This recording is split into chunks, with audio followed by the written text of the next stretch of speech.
Меѓународниот ден без автомобили 22 септември денеска беше одбележан и во Скопје. Дефиле на пешаци и велосипедисти денеска напладне тргна од фонтаната Лотосов цвет во градскиот парк и се движеше по улиците низ центарот на градот до целта, на плоштадот Македонија. Република Македонија, преку Министерството за животна средина и просторно планирање, а во соработка со градот Скопје, години наназад е дел од ова европска кампања.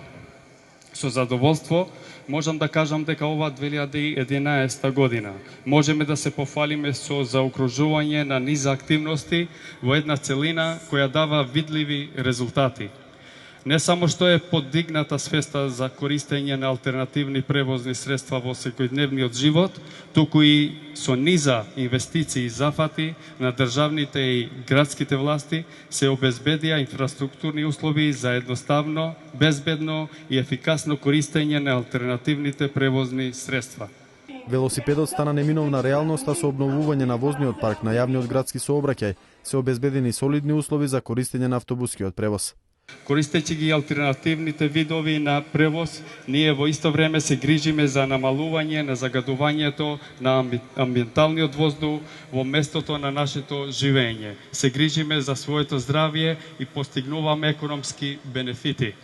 Градоначалникот на град Скопје Коце Трајановски информира дека оваа година манифестацијата се одржува под мотото Алтернативна мобилност и упатува на целите што Европската Унија ги постави пред земјите членки, што треба да се исполнат до 2020 година.